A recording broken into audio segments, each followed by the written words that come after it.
વિદ્યાર્થી મિત્રોને નમસ્કાર। બધા વિદ્યાર્થીઓની પ્રથમ યુનિટ ટેસ્ટ સારી રીતના પૂરી થઈ ગઈ છે। બધા વિદ્યાર્થીઓના પેપર પણ સારા ગયા હશે। હવે આપણે ફરીથી ઓનલાઈન ક્લાસીસ શરૂ કરીએ। આપણો વિષય છે સામાજિક વિજ્ઞાન। સામાજિક વિજ્ઞાન વિષયમાં આપણે આજે 10મો પાઠ શીખીશું। પાઠનું નામ છે પર્યાવરણના ઘટકો અને આંતર સંબંધો। પૃથ્વી સૂર્યમંડળનો એકમાત્ર એવો ગ્રહ છે કે જેને કુદરતી પર્યાવરણની ભેટ મળેલી છે। અંડરલાઇન કરજો। જો વિદ્યાર્થી મિત્રો પર્યાવરણ ના હોય તો આપણું અસ્તિત્વ જ ના હોય। પર્યાવરણના કારણે માનવ જીવન ધબકતું રહે છે। પર્યાવરણ અસ્તિત્વનો વિકાસ તેમજ પ્રગતિનું પ્રેરક બળ છે। પર્યાવરણ શબ્દ અને બે શબ્દનો બનેલો છે, પરી અને આવરણ। પરી એટલે કે આજુબાજુ કે ચારેય બાજુ। પરી એટલે શું? તો આજુબાજુ કે ચારેય બાજુ। અને આવરણ એટલે ઉપર આવેલી વિશિષ્ટ સપાટી કે પડ। આવરણ એટલે ઉપર આવેલી વિશિષ્ટ સપાટી કે પડ। અંડરલાઇન કરજો। પર્યાવરણ એટલે પૃથ્વીની આસપાસ રચાયેલું કુદરતી ઘટકોનું આવરણ, જેને પર્યાવરણ કહેવાય છે, જે મૃદાવરણ, જલાવરણ, વાતાવરણ અને જીવાવરણનું બનેલું છે। પર્યાવરણ શેનું બનેલું છે? તો મૃદાવરણ, જલાવરણ, વાતાવરણ અને જીવાવરણનું બનેલું છે। અંડરલાઇન કરજો। હવે આપણે શરૂઆતમાં પહેલો ટોપિક જોઈએ તો પર્યાવરણના ઘટકો। પર્યાવરણના મુખ્ય 4 ઘટકો છે। પર્યાવરણ કેટલા ઘટકોનું બનેલું છે? તો 4। અંડરલાઇન કરજો। આ 4 ઘટકોમાં મૃદાવરણ, જલાવરણ, વાતાવરણ અને જીવાવરણનો સમાવેશ થાય છે। એમાં આપણે સૌથી પહેલાં મૃદાવરણ વિશે શીખીશું। ટોપિકનું નામ છે મૃદાવરણ। પૃથ્વીના ઉપરના ઘન પોપડાને મૃદાવરણ કહેવાય છે। આપણે પૃથ્વી પરની ઉપર જે ઘન પોપડો જે છે, જે માટીવાળો ભાગ, તેને શું કહેવાય છે? તો મૃદાવરણ। અંડરલાઇન કરજો। આ પોપડો ખડક, ખનિજો અને માટીથી બનેલો છે। પૃથ્વીનો જે પોપડો જે છે શાનો બનેલો છે? તો ખડક, ખનિજો અને માટીથી બનેલો છે। મૃદાવરણની મહત્ત્વની ઉપયોગિતા એ છે કે તે સજીવ સૃષ્ટિ માટે રહેઠાણ, ખેતી માટે જમીન તથા ઉદ્યોગો માટે કાચો માલ પૂરો પાડે છે। મૃદાવરણ આપણને સજીવ સૃષ્ટિમાં આપણે માણસો કે પછી પશુ પક્ષી બધું જ આવી જાય છે, તેના માટે રહેઠાણ આપે છે, ખેતી કરવા માટે આપણને જમીન આપે છે તથા ઉદ્યોગો માટે કાચો માલ પણ પૂરો પાડે છે। અંડરલાઇન કરજો। હવે પછીનો આપણો ટોપિક છે જલાવરણ। પૃથ્વી સપાટીનો નીચાણવાળો ભાગ પાણીથી ઘેરાયેલો છે, જે જલાવરણ તરીકે ઓળખાય છે। પૃથ્વી સપાટીમાં આપણે જે નીચાણવાળો ભાગ છે તે પાણીથી ઘેરાયેલો છે। તો પૃથ્વી પર જે પાણીવાળો ભાગ છે એને શું કહેવામાં આવે? જલાવરણ કહેવામાં આવે છે। અંડરલાઇન કરજો। પાણીના વિભિન્ન સ્ત્રોત જેવા કે મહાસાગરો, સાગરો, સરોવરો, નદીઓ વગેરેથી બનેલું છે। જલાવરણ શાનાથી બનેલું છે? તો મહાસાગરો, સાગરો, સરોવરો અને નદીઓથી બનેલું છે। અંડરલાઇન કરજો। પાણી સજીવ સૃષ્ટિ માટે ખૂબ જ ઉપયોગી છે, તેમજ મહાસાગરો પણ સંસાધનોના ભંડાર છે। પાણી એ સજીવ સૃષ્ટિ માટે ખૂબ જ ઉપયોગી છે। પાણી વગર કોઈ પણ સજીવ જીવી શકતું નથી। હવે પછીનો આપણો ટોપિક છે વાતાવરણ।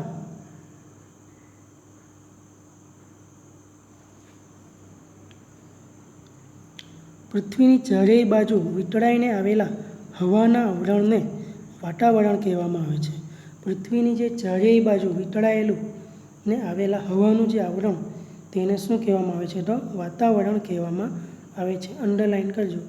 વાતાવરણ વિવિધ વાયુઓ, પાણીની વરાળ, ધૂળના રજકણો, ક્ષારકણો વગેરેનું બનેલું છે। વાતાવરણ સૂર્યના પારજાંબલી કિરણોનું શોષણ પણ કરે છે અને સજીવ સૃષ્ટિનું રક્ષણ કરે છે. વાતાવરણના માધ્યમથી આપણે અવાજ સાંભળી શકીએ છીએ. આપણે જે એકબીજાનો અવાજ સાંભળી શકીએ તે બધું આપણે શાના માધ્યમથી સાંભળી શકીએ? તો વાતાવરણના માધ્યમથી. રેડિયો, ટેલિવિઝન અને મોબાઈલ ફોન સંદેશા વ્યવહાર પ્રસારણ પણ વાતાવરણને જ આભારી છે. આ બધી વસ્તુઓ શાના આભારી છે? તો વાતાવરણને જ આભારી છે. ત્યાર પછી આપણે જોઈએ જીવાવરણ.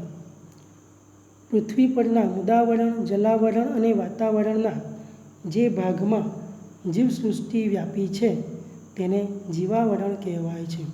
આપણે અગાડી જે આવરણો જોયા કે મૃદાવરણ, જલાવરણ અને વાતાવરણ, આ આવરણો પર જે જીવસૃષ્ટિનો વિકાસ થયેલો છે તે જીવસૃષ્ટિને જીવાવરણ કહેવામાં આવે છે. અંડરલાઇન કરજો. તેમાં વનસ્પતિ, પ્રાણીઓ અને જીવજંતુઓ અને માનવોનો પણ સમાવેશ થાય છે. સજીવ સૃષ્ટિ ખોરાક અને બીજી જરૂરિયાતો જીવાવરણમાંથી જ પ્રાપ્ત કરે છે. આપણે પણ ખોરાક જે પ્રાપ્ત કરીએ તે શામાંથી પ્રાપ્ત કરીએ? તો જીવાવરણમાંથી. પર્યાવરણના મુખ્ય 2 પ્રકાર છે. પર્યાવરણમાં કેટલા પ્રકાર છે? તો 2. કુદરતી પર્યાવરણ અને માનવસર્જિત પર્યાવરણ. કુદરતી પર્યાવરણમાં જૈવિક ઘટકો જેવા કે વનસ્પતિ સૃષ્ટિ, પ્રાણી સૃષ્ટિ અને માનવોનો સમાવેશ થાય છે. જ્યારે અજૈવિક ઘટકોમાં ભૂમિ, જળ, હવા વગેરેનો સમાવેશ થાય છે. અંડરલાઇન કરજો. માનવસર્જિત પર્યાવરણ માનવના બુદ્ધિ કૌશલ્યથી જૈવિક અને અજૈવિક ઘટકો સાથેની આંતરક્રિયાથી માનવ નિર્મિત પર્યાવરણ નિર્માણ પામે છે. અંડરલાઇન કરજો. હવે પછીનો આપણો ટોપિક છે માનવ નિર્મિત પર્યાવરણ. માણસ આસપાસના પર્યાવરણ સાથે આંતરક્રિયા કરે છે. પોતાની જરૂરિયાત મુજબ તેમાં પરિવર્તન પણ કરે છે.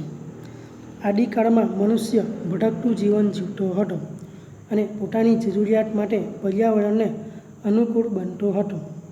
તેનું જીવન સરળ અને જરૂરિયાતો મર્યાદિત હતી.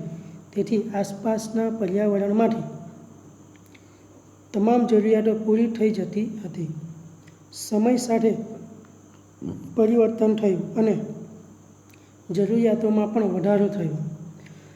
મનુષ્યએ પર્યાવરણનો ઉપયોગ અને તેમાં પરિવર્તન કરવાની રીતો શીખી લીધી. પરિણામે ખેતી, પશુપાલન, ચક્રની શોધ, ઔદ્યોગિક ક્રાંતિના કારણે ઉત્પાદનમાં વધારો થયો. આ માનવ નિર્મિત પર્યાવરણને સાંસ્કૃતિક પર્યાવરણ તરીકે પણ ઓળખવામાં આવે છે. માનવ નિર્મિત પર્યાવરણને બીજા કયા નામે ઓળખવામાં આવે? તો સાંસ્કૃતિક પર્યાવરણ તરીકે પણ ઓળખવામાં આવે છે. અંડરલાઇન કરજો.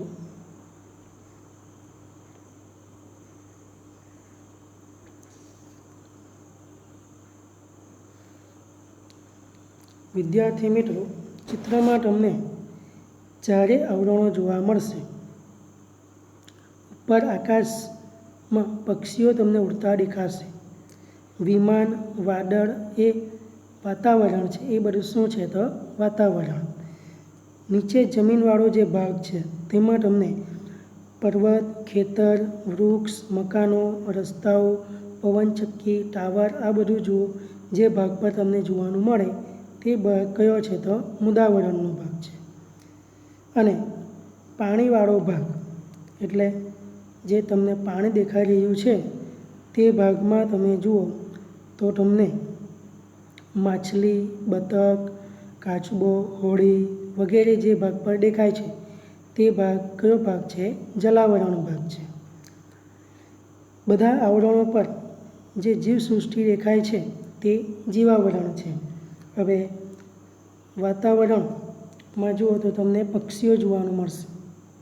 જલાવરણમાં તમને માછલી, કાચબા, હંસ, પાણીની અંદર એ બધું જોવાનું મળે એ જલાવરણનો ભાગ છે. જલાવરણની અંદર એ બધી જીવસૃષ્ટિઓ છે. અને મૃદાવરણની પર તમે જીવસૃષ્ટિઓમાં જુઓ તો તમને સૌથી પહેલાં તો માણસો દેખાશે. માણસો બધા અલગ અલગ પ્રવૃત્તિ કરતા પણ જોવા મળે છે. પછી વૃક્ષો જે વનસ્પતિમાં આવે છે, પ્રાણીઓ જોવાના મળશે અને પશુઓ જોવાના મળશે. આ બધું તમને જે બધા જીવસૃષ્ટિ જોવાની મળે એ બધી શું છે તો જીવાવરણ છે. શું છે? જીવાવરણ. તેમાં માણસો પણ આવી જાય છે, પશુ પક્ષીઓ પણ આવી જાય છે અને વનસ્પતિઓ પણ આવી જાય છે. એ જીવાવરણ ત્રણ આવરણો પર હોય છે. વાતાવરણમાં પણ હોય છે, જલાવરણમાં પણ હોય છે અને મૃદાવરણમાં પણ હોય છે.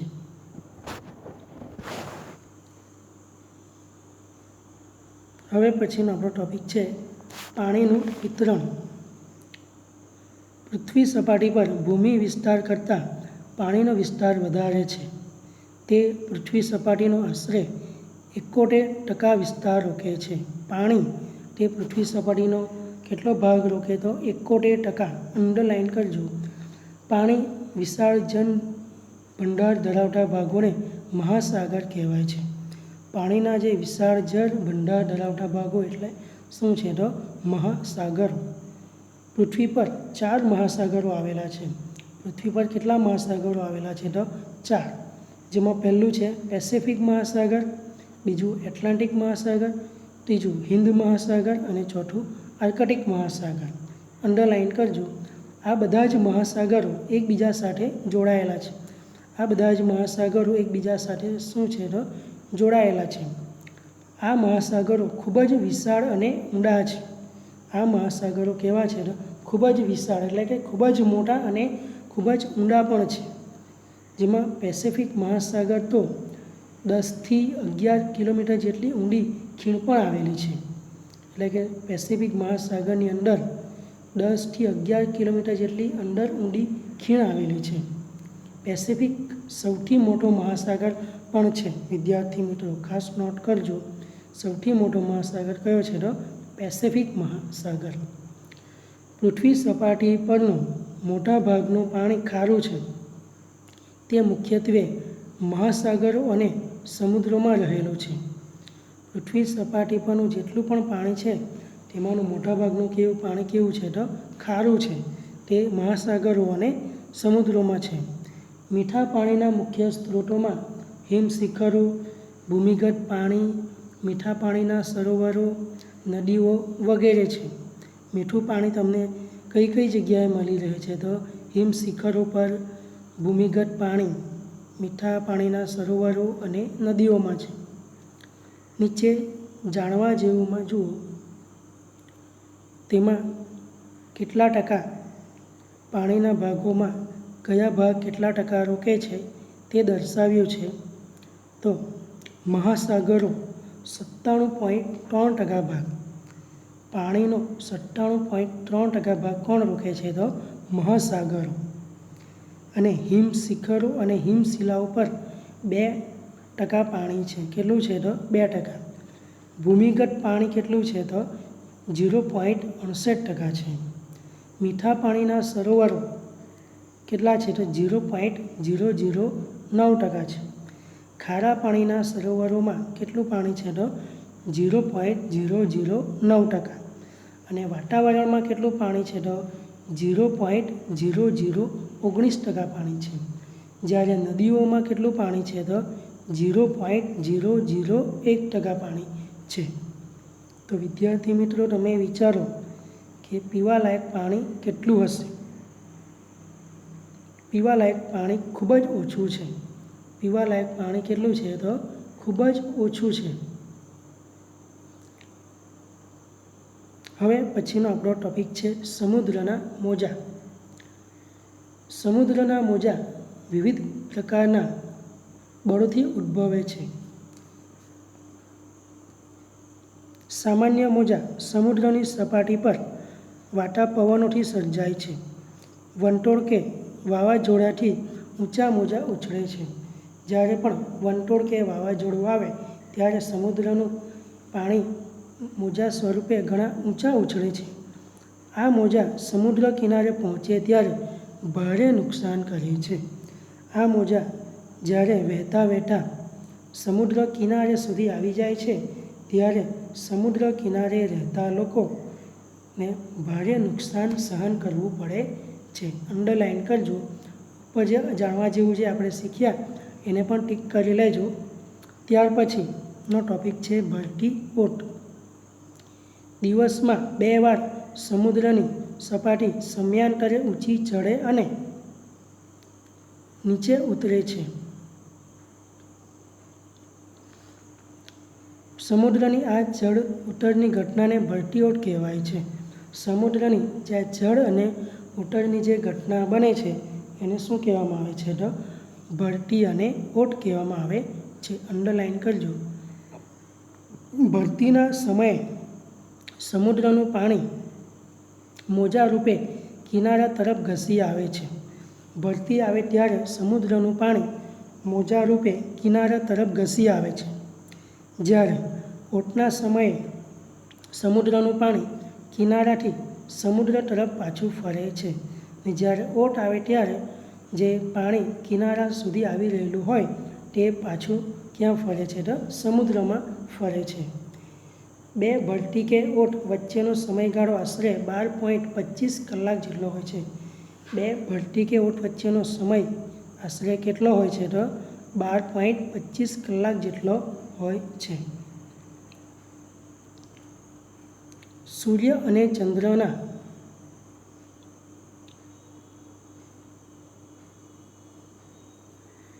ગુરુત્વાકર્ષણ બળના કારણે પૃથ્વી પર ભરતી ઓટ આવે છે. સૂર્ય ચંદ્ર કરતાં દ્રવ્યમાન ઘણો મોટો છે, પરંતુ ચંદ્રની સરખામણીમાં પૃથ્વીથી દૂર આવેલો છે. તેથી પૃથ્વી પર ચંદ્રનું ગુરુત્વાકર્ષણ બળ વધુ છે. પૃથ્વીના જુદા જુદા ભાગ સૂર્ય અને ચંદ્રની સામે આવે છે, માટે અલગ અલગ સમયે ભરતી અને ઓટ આવે છે. અમાસ અને પૂનમના દિવસે સૂર્ય, પૃથ્વી અને ચંદ્ર લગભગ એક સીધી રેખામાં આવે છે. તે સ્થિતિના પ્રભાવથી મોટી ભરતી આવે છે.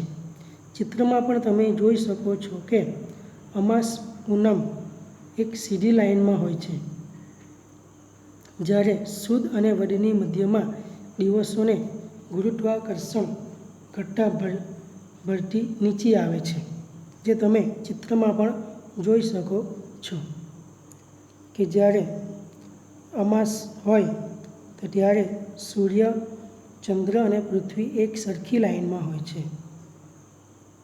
અને પૂનમ હોય ત્યારે પણ સૂર્ય, પૃથ્વી અને ચંદ્ર સીધી જ લાઇનમાં હોય છે.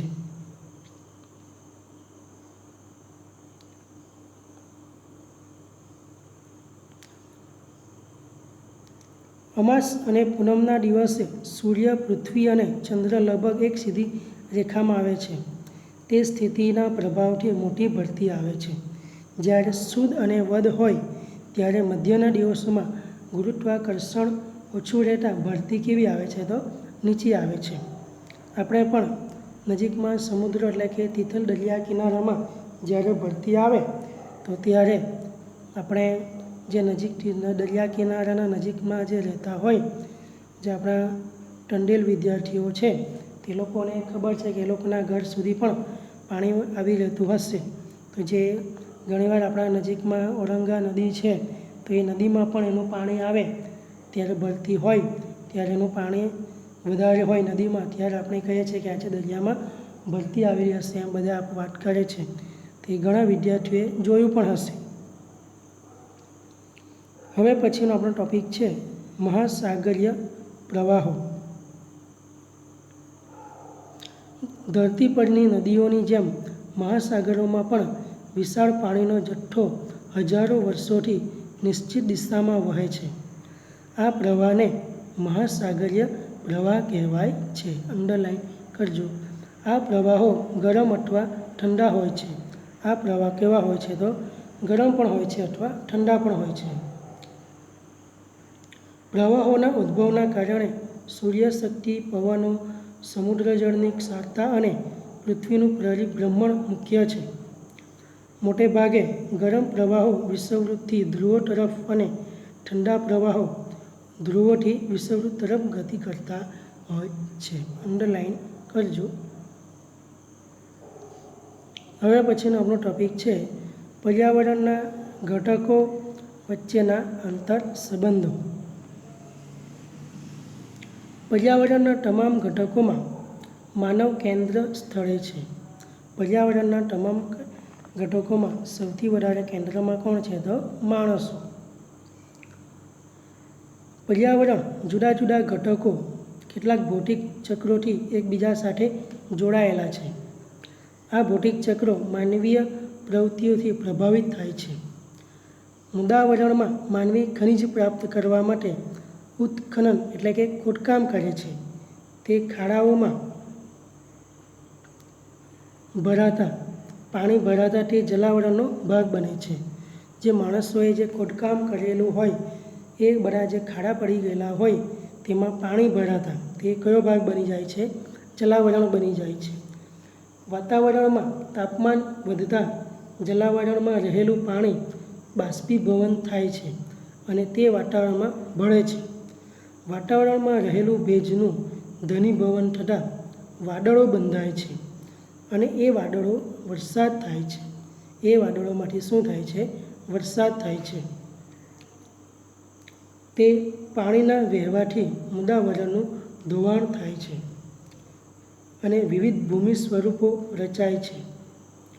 આ ઉપરાંત માનવીની વિવિધ પ્રવૃત્તિઓ કુદરતી પર્યાવરણના ઘટકોને કારણે જીવસૃષ્ટિની પરસ્પર જોડાયેલ છે.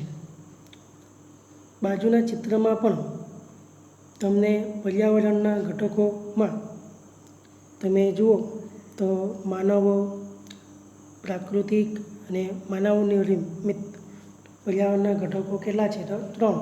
પહેલું છે આપણે માનવ વિશે જોઈએ તો તેમાં માણસોને તમે જોઈ શકો તો માણસો અલગ અલગ પ્રવૃત્તિઓ કરતા હોય તેવું તમે જોઈ શકો. બધા જ એકબીજા સાથે સંકળાયેલા છે. હવે માણસો પણ પ્રકૃતિ સાથે સંકળાયેલા છે કારણ કે પ્રકૃતિમાં વનસ્પતિમાં તમે જુઓ એક ઝાડ જે માણસોને છાંયડો આપે છે તે ચિત્રમાં બી તમે જોઈ શકો. લાકડું આપે છે તે લાકડાનો ઉપયોગ આપણે ચિત્રમાં જોઈ શકો છો. અને જે માનવ નિર્મિત ભાગ તે બધું માણસે બનાવેલું છે. રસ્તા છે, ઉદ્યોગો છે, મંદિર છે, મસ્જિદ છે, મકાન છે, આ બધી વસ્તુ માણસે બનાવેલું છે. એ બધા ભાગો પર્યાવરણના ઘટકો કહેવાય. એ બધા શું કહેવાય છે? પર્યાવરણના ઘટકો, જેની સાથે બધા જ એકબીજાની સાથે સંપર્કમાં જ છે એમ આપણે કહી શકીએ છીએ.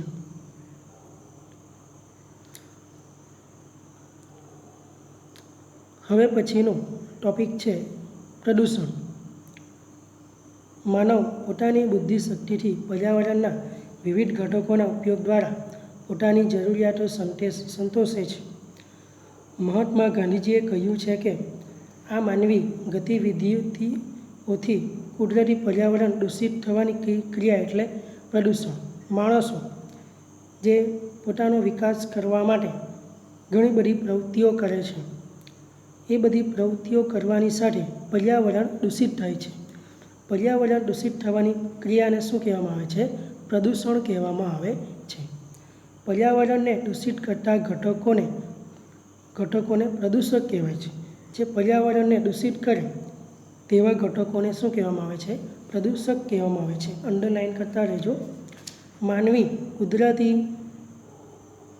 સંસાધનોનો અમર્યાદિત અને અવિવેકપૂર્વક ઉપયોગ કરે છે ત્યારે પર્યાવરણ દૂષિત થાય છે.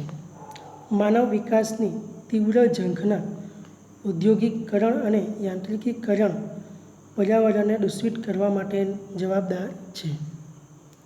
પર્યાવરણને દૂષિત કરવા માટે કોણ જવાબદાર છે? તો માણસને ઘણી ઈચ્છા હોય છે જેમાં ઔદ્યોગિકીકરણ અને યાંત્રિકીકરણ. ઉદ્યોગો આજના જમાનામાં ઉદ્યોગો એટલા બધા વિકાસ થવા લાગ્યો છે અને જે બી વસ્તુમાં જુઓ તો આપણે યાંત્રિકીકરણ વધારે જોઈએ. યાંત્રિક સાધનો જુઓ તમે, ખેતીમાં પણ હવે યાંત્રિક સાધનો આવી ગયા. આપણે ઘર વપરાશમાં પણ ઘણા યાંત્રિક સાધનો વાપરતા થઈ ગયા. એ બધુંના લીધે પર્યાવરણ શું થાય છે? પ્રદૂષિત થાય છે. વર્તમાન સમયમાં ભૂમિ પ્રદૂષણ, જળ પ્રદૂષણ, હવા પ્રદૂષણ અને ધ્વનિનું પ્રદૂષણ ખૂબ જ ઝડપથી વધી રહ્યું છે. અંડરલાઇન કરજો. પ્રદૂષણની પર્યાવરણ, માનવ જીવન અને સજીવ સૃષ્ટિ પર વિપરીત અસર પડે છે. પર્યાવરણ જો પ્રદૂષિત થશે તો તેની અસર કોના પર પડશે? તો પર્યાવરણ પર પડશે, માનવ જીવન પર અને સજીવ સૃષ્ટિ પર પડશે. આપણે પર્યાવરણ પ્રદૂષણ, તેની અસરો અને તેને રોકવાના ઉપાયો વિચારીને પર્યાવરણની જાળવણી માટે સત્વરે પગલાં ભરવા જરૂરી છે.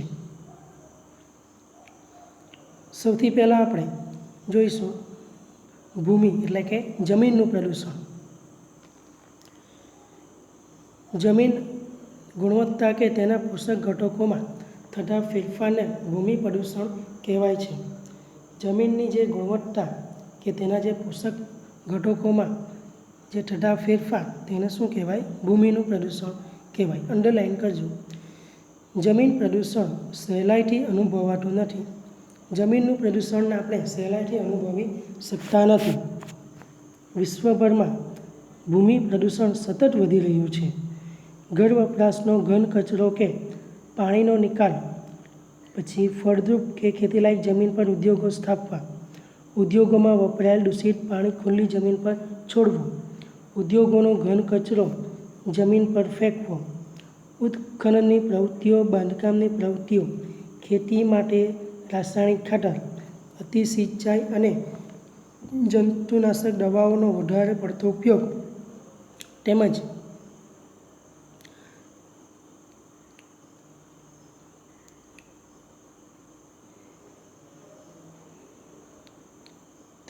પ્લાસ્ટિકના ઉપયોગથી જમીન પ્રદૂષિત થાય છે.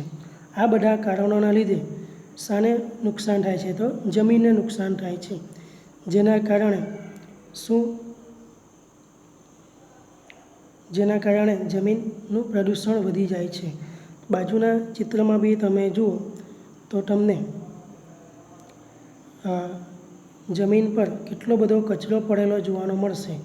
એ કચરાના કારણે શાનું પ્રદૂષણ ખૂબ વધી જાય છે? તો જમીનનું પ્રદૂષણ વધી જાય છે. આપણે જે બધા ઘરે જે બધો કચરો કરીએ એ કચરો આપણે ડસ્ટબિનમાં ફેંકીએ. એ બધો કચરો ડસ્ટબિનમાંથી જે મ્યુનિસિપાલિટીની ગાડીમાં પછી નદી કિનારે એમ તેમ બધા ફેંકી આવે છે. આપણે પણ તમે ઔરંગા નદી કિનારે જાઓ, કોઈ બી નદી કિનારે જાઓ તો ત્યાં તમને કેટલો કચરો જોવાનો મળશે. એ બધો કચરો જમીનમાં જ બધો પચી જાય છે, જેનાથી જમીન શું થઈ જાય છે? પ્રદૂષિત થઈ જાય છે. એટલે જેમ બને તેમ આપણે એ કચરો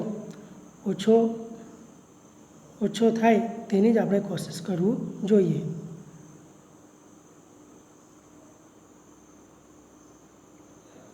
નીચે જાણવું ગમશે એમાં જુઓ, પંજાબમાં નાઇટ્રોજનયુક્ત રાસાયણિક ખાતરોના વધારે વપરાશના કારણે જમીનનું પ્રદૂષણ થયું છે. પંજાબના હોશિયારપુર, ભટિંડા અને રોહતક જિલ્લાના ગામડાઓમાં રાસાયણિક ખાતરના અતિશય વપરાશથી કૂવાઓમાં પાણી ભયજનક સપાટીએ દૂષિત થયું છે. તેને પરિણામે ત્યાં વસતા લોકો વિવિધ રોગોના ભોગ બન્યા છે. ત્યાંના લોકોને વિવિધ રોગ પણ થવા લાગ્યા છે. કેન્સર અને આંતરડા તથા પેશાબના રોગોનો વધારે ફેલાવો થયો છે. ત્યાં એટલે કે પંજાબમાં જે જમીનનું પ્રદૂષણ એટલું બધું થઈ ગયું છે કે ત્યાંના લોકોમાં કેન્સર, આંતરડા તથા પેશાબના રોગોના ફેલાવો ઘણો જોવા મળે છે. આ જાણવા જેવુંને પણ ખાસ ટીક કરી લેજો. હવે આપણે જમીનનું પ્રદૂષણ રોકવાના ઉપાયો વિશે જોઈશું. જમીનનું પ્રદૂષણ રોકવા માટેના અલગ અલગ મુદ્દાઓ આપેલા છે. એ મુદ્દાઓ ખાસ ટીક કરી લેવા. જેમાં પહેલો મુદ્દો, જંતુનાશક દવાઓ અને રાસાયણિક ખાતરના બદલે જૈવિક અને દેશી ખાતર, લીલો પડવાશનો ઉપયોગ કરવો જોઈએ. જે લોકોના ઘરે ખેતી કરતા હોય તે લોકોએ જંતુનાશક દવા છે, રાસાયણિક ખાતર એનો ઉપયોગ ન કરવો જોઈએ, પણ એના બદલામાં જૈવિક એટલે કે કુદરતી ખાતર, દેશી ખાતર, લીલો પડવાશ એનો ઉપયોગ કરવો જોઈએ. જંતુનાશક દવાઓનો મર્યાદિત ઉપયોગ કરવો જોઈએ. કોઈપણ જંતુ હોય તેનો નાશ કરવા માટેની જે દવા હોય તેનો ખૂબ જ ઓછો ઉપયોગ કરવો જોઈએ. ઘન કચરાનું વર્ગીકરણ કરી તેને પુનઃ ઉપયોગમાં લેવો જોઈએ. જે કચરો હોય, ઘન કચરો હોય તેને વર્ગીકરણ કરી તેનો ફરીથી ઉપયોગમાં આવી શકે તેવો ઉપયોગ કરવો જોઈએ. પ્લાસ્ટિકનો ઘન કચરો, પ્લાસ્ટિકનો જે કચરો હોય તેનું રિસાયકલિંગ કરીને ફરીથી એનો ઉપયોગ કરવો જોઈએ. ખેતીમાં ટપક અને ફુવારા સિંચાઈ પદ્ધતિનો ઉપયોગ કરવો જોઈએ. ખેતીમાં આપણે જે સિંચાઈ એટલે કે જે પાણી પીવડાવીએ તેના માટે ટપકની પદ્ધતિ આવે છે, પછી ફુવારાની સિંચાઈ પદ્ધતિ આવે છે, તેનો ઉપયોગ કરવો જોઈએ. આ બધું આપણે કરીશું તો જમીનનું પ્રદૂષણ અટકશે. એટલે જમીનનું પ્રદૂષણ અટકાવવા માટેના આ ઉપાયો છે. તો વિદ્યાર્થી મિત્રો, આજે આપણે અહીં સુધી શીખીશું. બાકીનું આપણે બીજા વિડીયોમાં શીખીશું. બીજો વિડીયો આવે ત્યાં સુધી તમે જે બધું અંડરલાઇન કરેલું છે તેનો અભ્યાસ કરતા રહેજો. હવે આપણે બીજા વિડીયોમાં મળીશું.